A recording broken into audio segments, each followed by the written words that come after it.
Hello, hello, everybody, and welcome. We are on day 10 of 12 days of live stream, and today we are making an emergency garb repair kit. So I'm very excited about this one.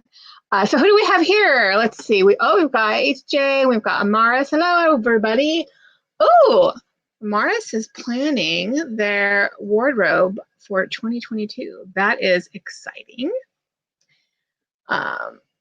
And then HJ says that they're planning an event for 9th Century Recreation Society. Oh, very cool. So you're doing some 9th Century. So Viking Age, or no, yes, Viking Age. That's Viking Age.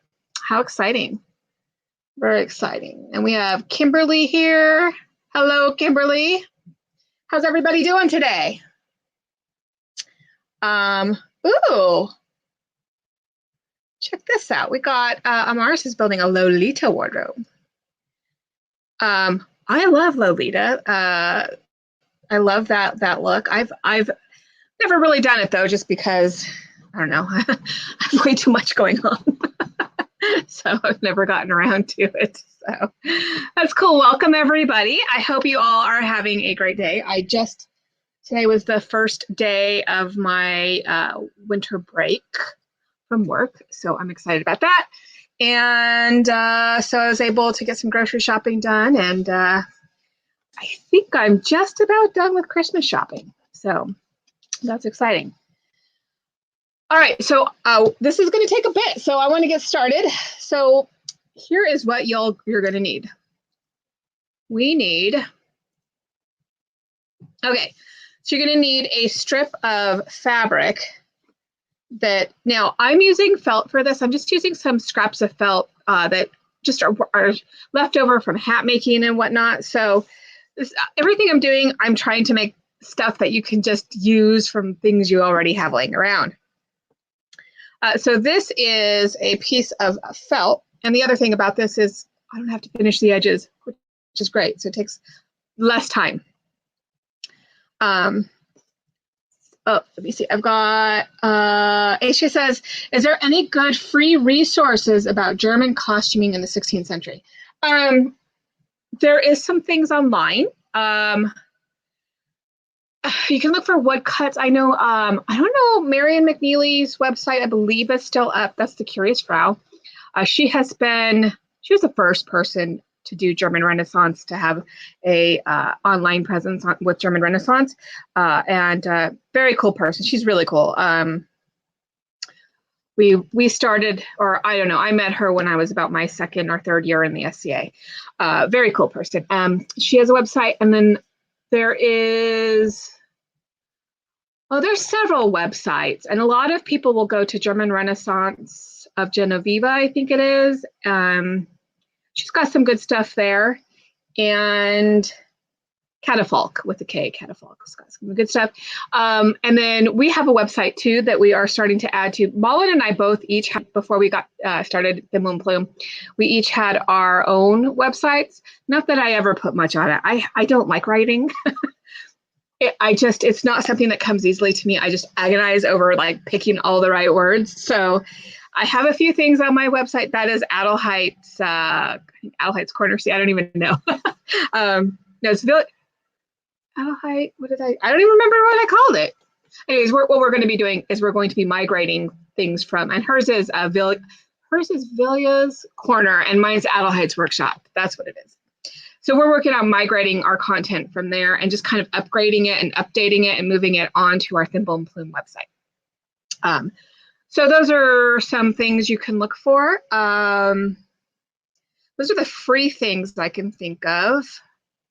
There is a lot of, you can start searching through there is a database of museums in Germany, and it's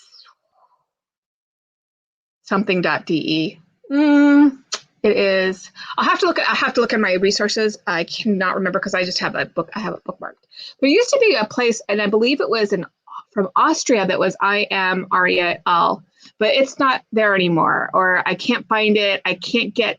It's like that had such good resources. So I'm trying to figure that one out again. So those are some things to start with. All right, so what you're going to need for this is a piece of fabric. Now, if you're not using seam allowances, mine is about 13 inches by 5.5 inches. And I want to take my first piece, I'm going to cut up another little piece that is about 2 inches by 5.5 inches. And what I want to do first is I'm just going to take another little piece that comes around it. It's just a little scrap of about 1 inch. It's the same width as the, here, let's do this. Make me bigger. It's about the same width. Where's my thimble? Okay. And I'm just going to place this little piece here at the end of this strip. And I'm just going to start stitching this. I'm going to start with a back stitch. Always good to start with a back stitch. Now this one shouldn't be under too much tension. So I'm probably going to do like 2 or 3 running stitches and then a back stitch.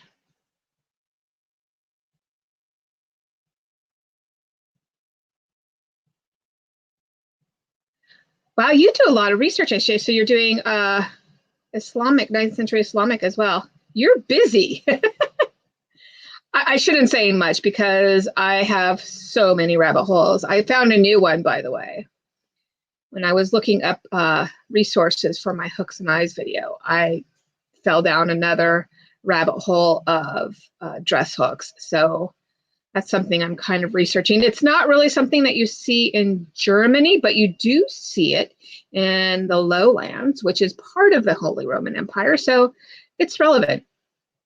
So I was thinking about doing that. And there was a lot of influence because of the Hanseatic League and the trade routes. So you get a lot of influence from the lowlands and vice versa.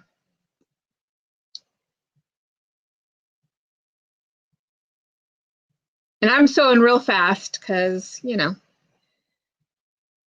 want to bore you too much with my hand sewing. All right, so I'm going to finish this off. I'm going to make my little knot. Okay, and then, so this is just a little pocket for my scissors, for my snips, because I'm not making this as a full, I'm not making like a full sewing kit. There's just going to be like things that you need when things go wrong, when you're at an event. And then I'm going to measure where I want this to go, and I'm just going to put this in place here.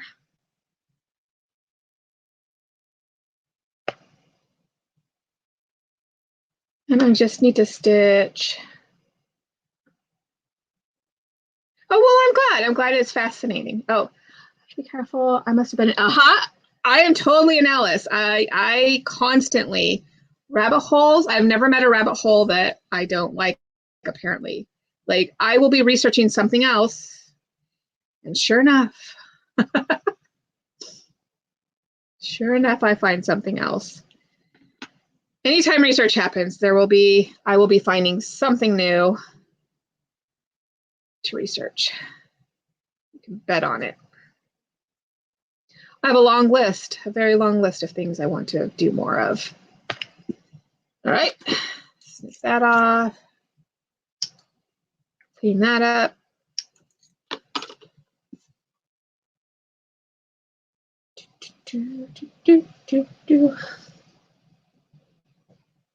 All right, and we'll do the other side. Now I've measured this before I've done this because you don't want it to be completely flush with the edge here, because this takes up space. So that I measured it beforehand to get the correct. And apparently I didn't do a very good job. So we're going to go there. That's a little bit better. Get a pin.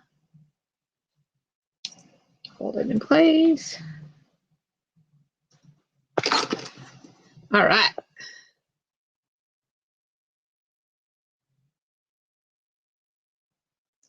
Here we go.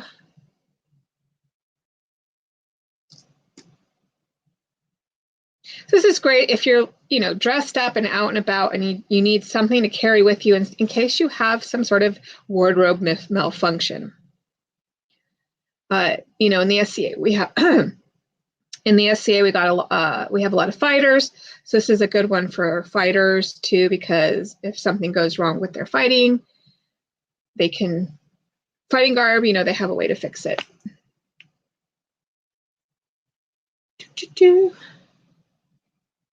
See, Amanda says, I'm also at the very beginning of learning about sewing and fashion history. So everything is so fresh and new in my brain is apparently starved for information. Yes. Oh my gosh. It never ends. It never ends, Amanda. I tell you what, even before, it's like, I never can have enough. There's always something new catching my fancy, always. Ooh, this is terrible little reception there. I don't know why it does that.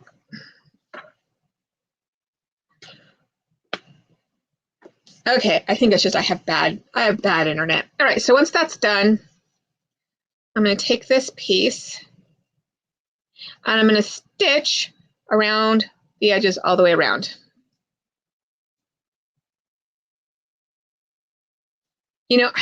The running stitch is my least favorite stitch. I don't know why that is. As a matter of fact, I might even do, I think I might do just a little, like a little whip around the end. I just think that might look cute. I mean, this is just a fun little project. There's no rules. So because there's no rules, I'm going to do a little whip around the end here, just because. Because it's faster. But over here, I am going to do. So I've marked this out, and so this one is placed. So I'm placing this about 2.5 inches from the cut edge.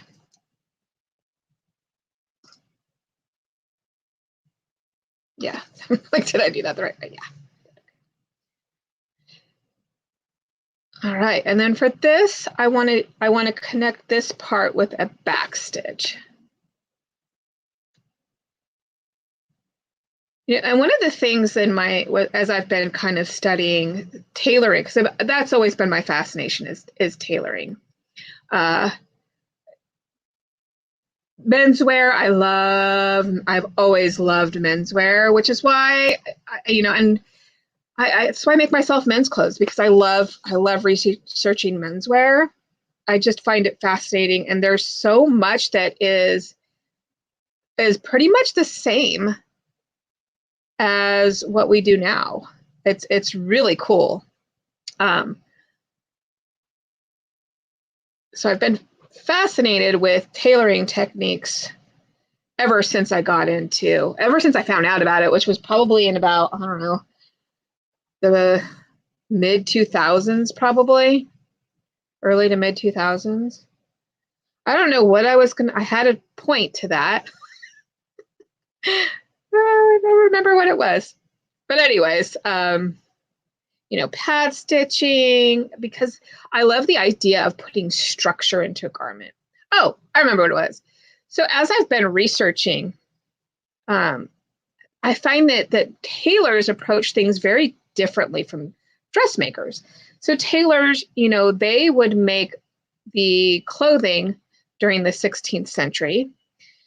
Most of the clothing they didn't make. They did make corsets, but they didn't make, or corsets came a little bit later, but they didn't make shirts, because those were usually made by the wives. They would make them for their husband or themselves, it usually was part of the marriage gift. Now, as I'm doing this, I don't want my stitches to show on the backside, because this is going to be the backside of the thing. So I'm just being careful not to go to the back side. And the way that I'm able to do that is I'll go in and then I feel it hitting my finger on the back. And then I kind of back it out just a smidge and see, I'm still getting a good portion of the back, but because it's felt, I can hide it without having to go all the way through. And I need to tie off here. But something I have found is that, because it was a business, they approached it in a very efficient way. It was about efficiency. So they didn't care too much about how it looked. They didn't spend a lot of time on how things looked, at least the stuff on the inside. Even today, if you go look at some of the suits from Savile Row, you will see the insides, it's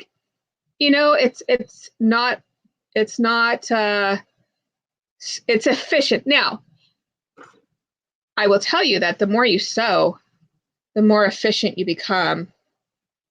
And you do start to develop a rhythm. Although I've noticed that if you ever do videos, you will never sew so bad in your life. It's hilarious.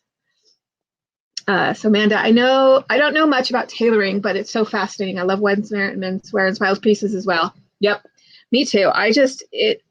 There's something about it. It's the structuredness, all of it, and it's great because I was looking at I graduated I'm going to age myself. I graduated in the 90s, and things were still a little, I don't know. I was a weirdo in school.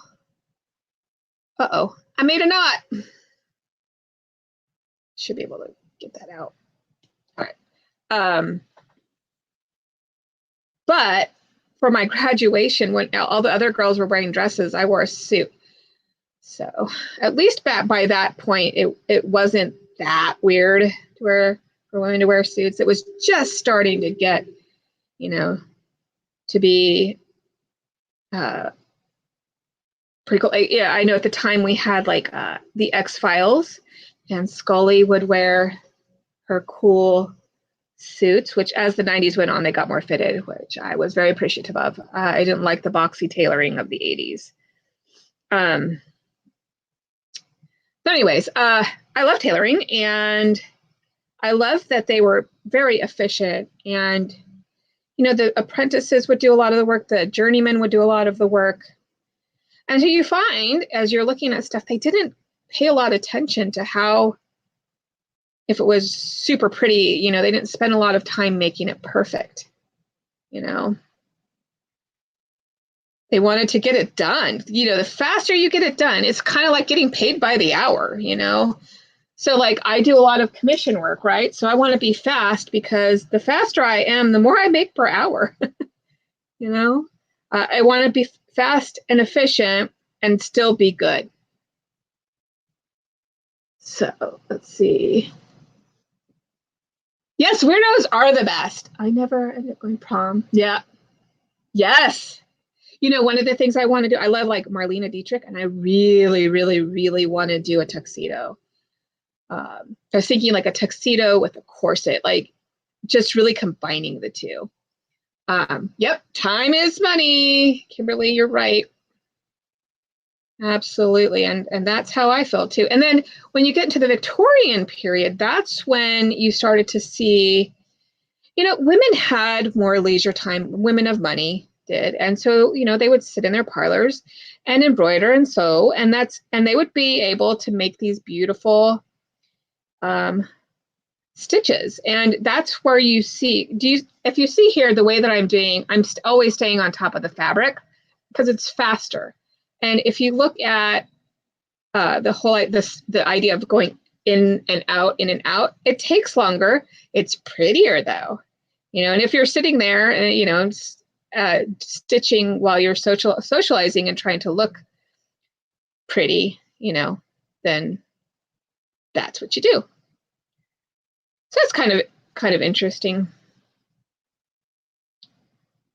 So, all right. And also the other thing is buttons. Nowadays men's buttons go on the left, or excuse me, they're left over right. And then for women, it's right over left. Back then, it's kind of willy-nilly, actually. I've seen both, so. All right, we're going to take another piece and we're going to stitch this on. Right? Text with a corset. Wouldn't that be amazing? See, corsetry is one of my specialties in when I do costuming for the theater. I think I've made every style of corset you can make. So that's actually probably, I want to do, I do 16th century, so there isn't a whole lot of corsetry involved in the 16th century, but I thought it might be interesting to do, because the first corset did start out, the first corset we have evidence of is from 1598, or that's when the woman was buried, it's a corset that she was wearing, a pair of bodies. That's a whole nother rant I'm not going to get onto right now, but I think I'm going to call it corset because most people understand what that is. If I was talking to academia, I would call it a pair of bodies, but I'm going to call it corset because most modern people know what a corset is. So the first one we know of is from 1598. And then after that, it's the effigy corset, which is on an effigy of Queen Elizabeth I. And the engineering that goes on between those two corsets, I have always found to be fascinating. It's the beginning of corsetry engineering. And corsetry engineering, oh my gosh, you want to talk about a fascinating subject. That is a place that I really go down some deep, deep rabbit holes. And all this to say that I have done pretty much corsets from every period. I've done modern corsets, I've done fashion corsets, I've done weird corsets. So it's just what I do. I've done a lot of it. So, and most people know in the industry around here know that that's what I do. So I get called for that a lot. If there's a period show where it's a boned bodice of some sort, like a structured bodice of some sort, I also do a lot of plus size women, which I love because a lot of people just don't understand our bodies. So it's really nice to work with plus size actresses. Well, let's face it, I was going to say actors is what we usually call them, but most of them are female presenting. And, they've spent a lot of their career feeling bad about themselves. So it's really nice to make them feel good and show them that we can make them look good. It doesn't matter what size you are. So that's something that I find very rewarding when I'm able to do that. And corsets are really good at doing that when they're built right.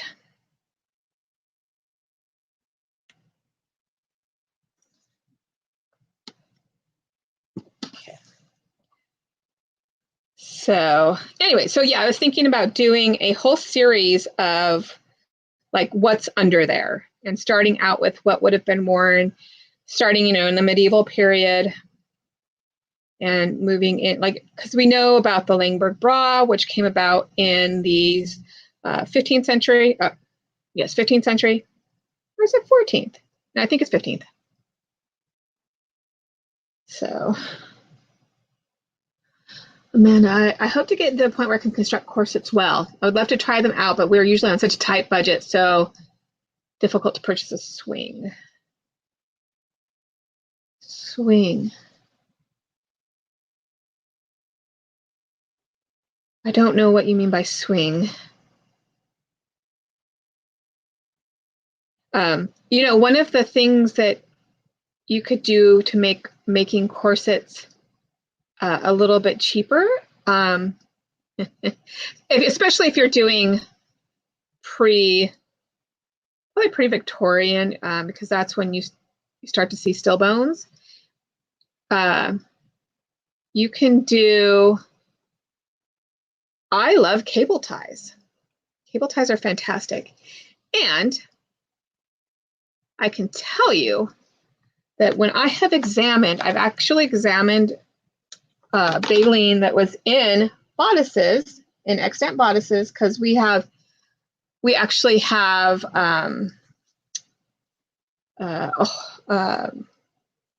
vintage clothing at work, and so we had some that had gotten moldy. So I went through and took out the baleen, and guess what? It acts a lot like zip ties. The one drawback is that it does, if you're doing fully boned, it's like you're wrapped in plastic. So that's it can get quite uncomfortable on a hot day. So one of the things I also want to try out, this is another rabbit hole. This isn't, see, I told you I have a long list. Another thing I want to try out is doing a reed corset boned with reed. I've heard good and bad things about it, but I want to try it out. Thank you. It's good to know what people's pronouns are. I try to remember it, and feel free if I ever mess up, please correct me. I am a little bit on, it's something I'm getting used to and trying to figure out. So, and I will slip up. I apologize now, but I really don't mean to. So please correct me, and I will correct myself.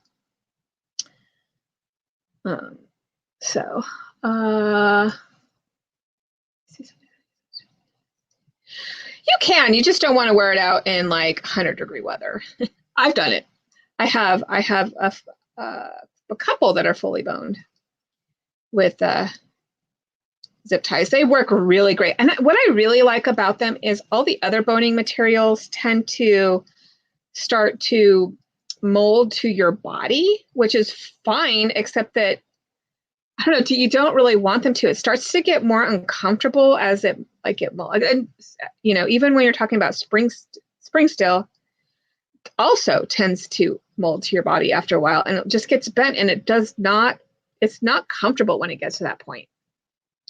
Cable ties don't. They do not. They retain their shape. And that's really what you want, because that's what corsets are for. Corsets are to change the shape of your body. Back when, it used to be, I think it's a very modern thing that we shape the clothing to our bodies as opposed to shaping our bodies to the clothing, or really to the preferred shape of the time. All right, getting to the end here. I didn't tell you what size this one was. So this one was 3 inches, and it's the same with the cross. And this is just another little pocket that we're making.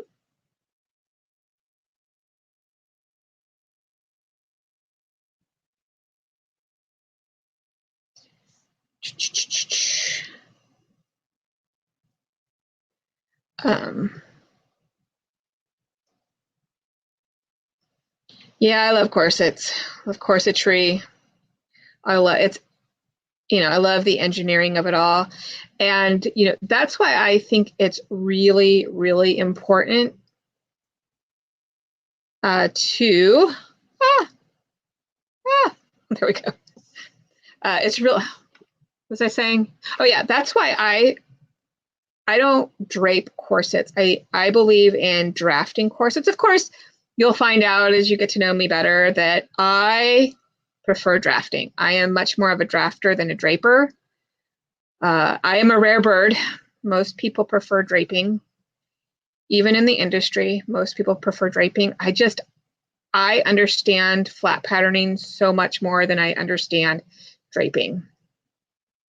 Unless it's specifically a drapey thing, because then pattern drafting is, like if you're doing like a bustle skirt or something, a lot of those are just much better being draped. Especially if you're trying to recreate something that you haven't before. All right, so pocket number 2 is done. I'm going to do one more, and this one is about 2.5 inches tall. I'm just going to place it again just a little bit above this one. So this is just something out of my brain. It really isn't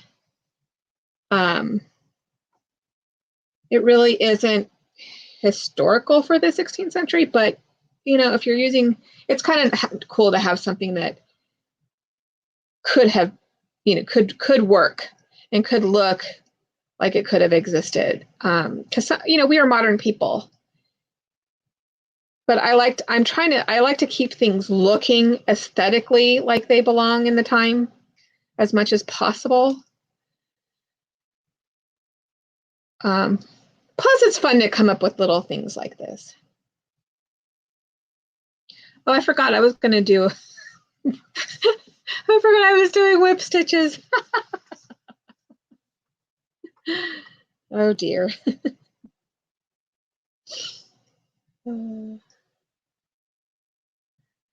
Yeah, I find drafting much easier personally, especially for corsets and bodies, because again, you are changing the body to match the clothing or to match the shape.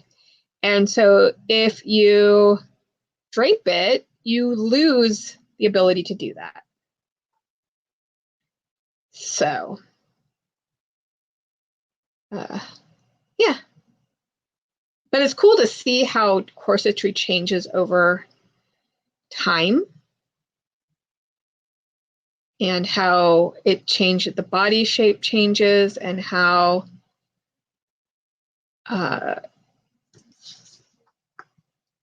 people change.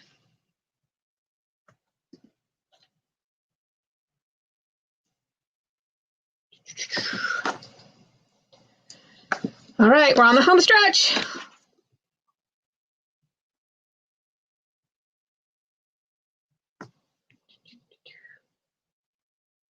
So have any of you ever made any corsets or bodies at all?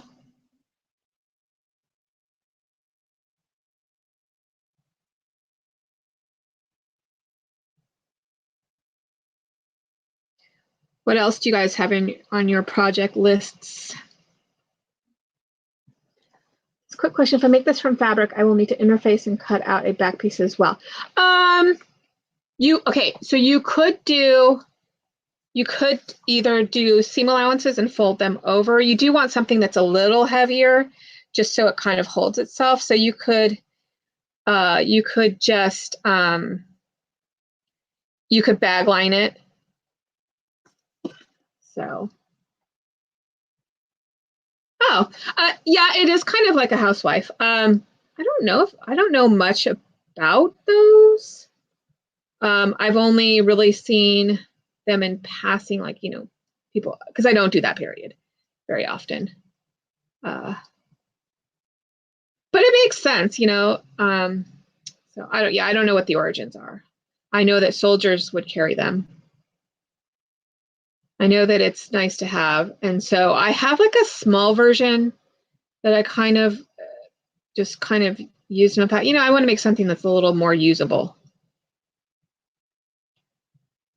And what I've done, like if I'm doing my sewing kit and like a big sewing kit, I kind of do it a little differently. I have it so that I have pockets running this way up and down, and the top folds over it. So it's like a tool roll.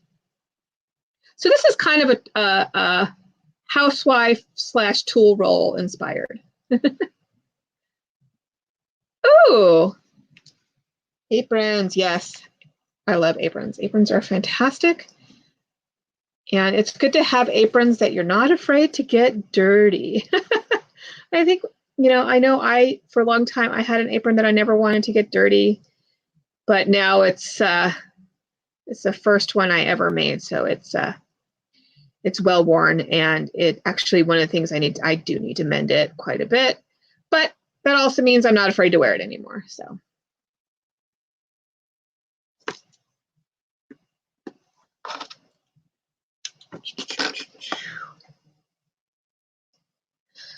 Also think about making a sewing book. Oh, cool. Like a needle book, or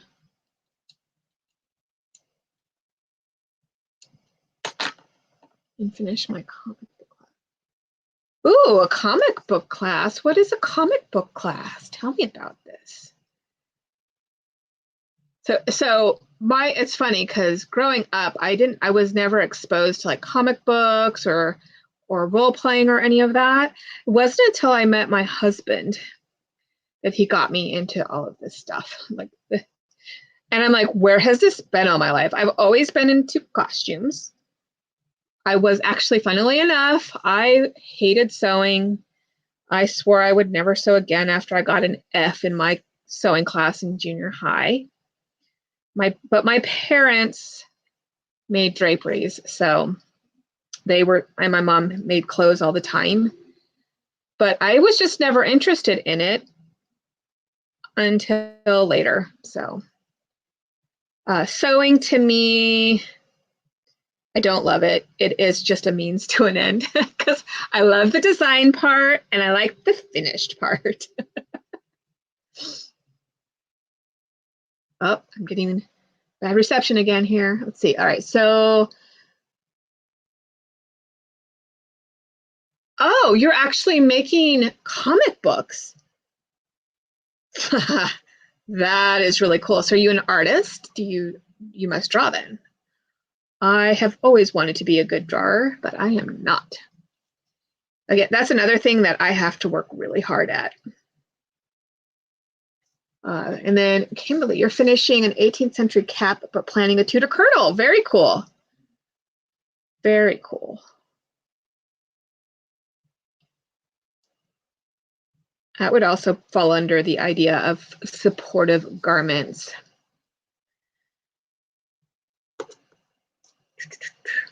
You need to make a couple of needle books. Yep. Needle books are good to have. Oh, I want to see your comic book. I'm a big fan of Marvel myself. But again, I didn't know about Marvel until the movies. I know I'm not a very good nerd. But oh my gosh, I love Marvel now. I don't, I love Marvel so much. So you started as a day on.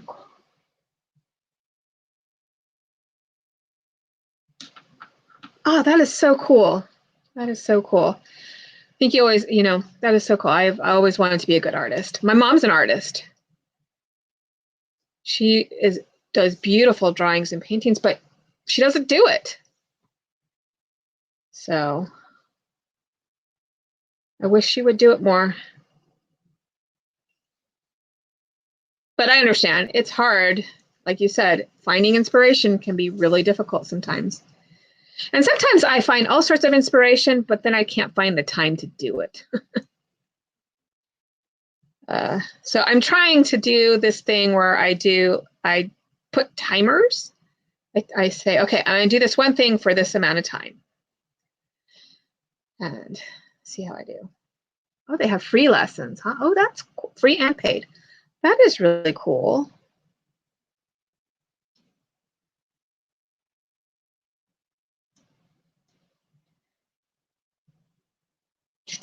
All right, almost done. We're getting to the end here.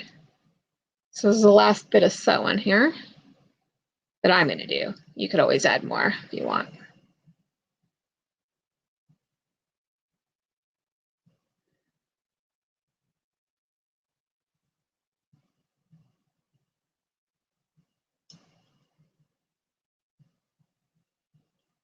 All right, tie off. There we go. And then, so now that we're done with that, what I'm going to do is this part here, I will use to put my needles in. I'm going to put my needles in here. Where all my needles go? Here they are. So I just kind of use this section at the bottom here. Put different sizes of needles. I always also like to carry around with me one of these, oh, it just went out of my head what this is called. It's, the needle with the big eye. Oh, what is it called? Oh my gosh. It's not very sharp. Anyways, in case I ever need to lace something, a ribbon or something, pull something through something, I have that. Also, you can put a couple of hat pins here. A couple of hat pins. Those come in handy for sure. I'm also going to put, these are not historical, but y'all know, I'm sure, that safety pins. Now you could make, I should have made some. Now I'm thinking about it. You could make some fibulas that you could use here. But you know, if you're just trying to hold something together temporarily because it's falling apart, it's good to have, or if, like, you know, you have like a drawstring that comes out, that's good to have. Those are some of the emergencies I've run across in my years. And then what was the other thing oh yeah. And then also even just some regular steel pins are good to have because these can be used. I use these are just regular sewing steel pins, but I use them if I like, because I have bought so many veil pins and I lose them. But these are great if you need to pin your dress together, or you can use this to pin your veils, or, you know, a myriad of things. So these are useful to have, and I have them in a few different sizes here. So those just get poked into there. Let's see.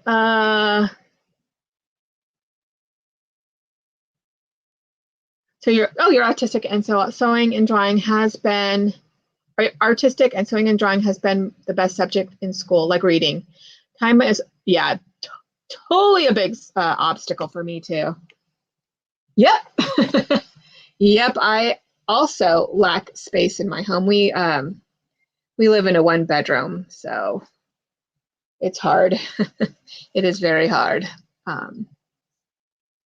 So HJ says, when doing my research, I have to get out a new time era in European history called the you just stump me every time. Era from 1200 to 1390. Oh, that's cool. What where is that at? What region is that in? I'm curious. And then this one, as you saw before, is where I'm going to put my little snips. And then in here, this is a little pocket to put my little thread that I made the other day. So I can stick some thread in there. And then in this one, you know, sometimes I need something to measure with. So I'm going to put my little measuring gauge in there. I'm going to put, so when I don't like seam rippers, I actually use a razor blade when I'm doing my seam ripping. So I like to keep a razor blade in case I ever need to rip out a seam. So my razor blade in there, a little beeswax cake, thimble, and then maybe even like you could have a little chalk.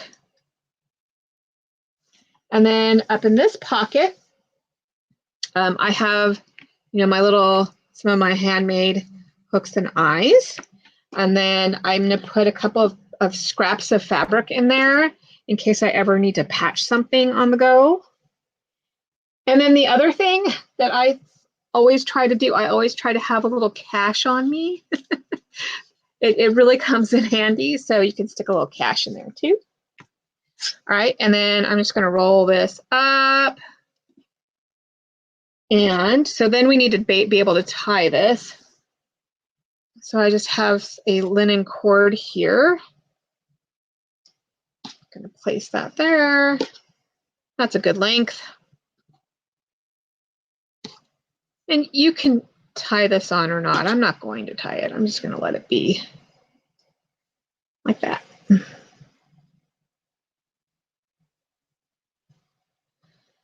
All right. And there we have it, our little sewing roll, our little garb repair kit roll. Have a little cash on you somewhere is legit. Pro adulting tip that is useful for everyone. Yeah. Yep. I always keep one. I keep one in my phone case in case I am out and about and I don't have anything. So yeah, so there it is. This was fun. I really enjoyed hanging out with you guys this week. I took a little longer to do this one because it was fun. We kind of put together some of the things we did earlier, like the thread and the beeswax. So that was kind of fun. So yeah, I hope you enjoyed. I hope you enjoyed this. And then I think we've got 2 more, right? I'm trying to decide because I missed one because life happened. So I probably won't do it on Christmas because I imagine most people have stuff to do. So I'll probably do it the day after Christmas. I don't know. Let me know. I don't know. Let me know. What do you think? What would be a better time? Like, would you prefer me to do it the day after Christmas or the which would be Sunday? I imagine that would probably be a good time, either Sunday or Monday. Let me know what you would prefer. So, and then also too, I put up a little, I don't know if you saw it on my community tab. I put up a little thing asking for questions. So, because sometimes today was pretty good because I got on a tangent, but like yesterday, I was working on it. I ran out of things to say and I ran away. So I got really nervous and ran away. So I would love to like get questions that you would like me to answer if I run out of things to talk about on live stream. So I know that Shay asked me about books. So I'm going to put together a list of books. And that's actually something I've been wanting to do anyways, and put together a list of German Renaissance resources, as well as sewing, some of my favorite sewing resources. I'm going to put that together for you all. So if you run across that, or you could go to my page and go to the community tab there and put the questions in there. You can also tell me on there if you want to tell me what day you would prefer. So that'll come up on my little notifications if you write up in there. So I want to just thank you all for hanging out with me and being here with me and taking the time. And subscribing and all that stuff. I can't believe it.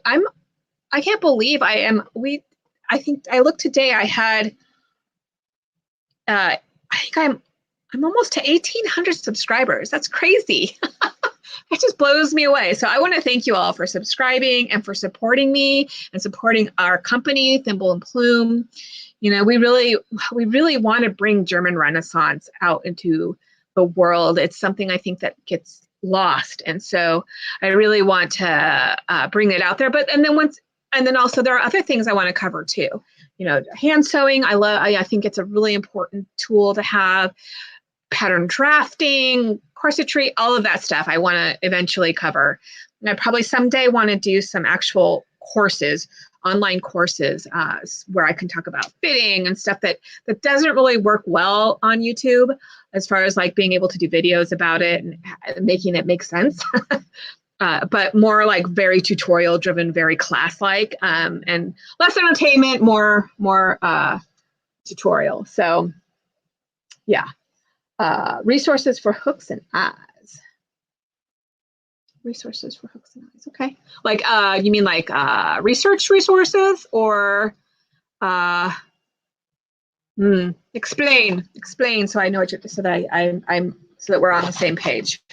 Sometimes in writing it's hard to know exactly. So anyways, I will leave you guys. It's 8 o'clock, so I've got to go. My husband has gotten home from work, so I should go greet him. But thanks again for hanging out with me, and I will see you hopefully tomorrow.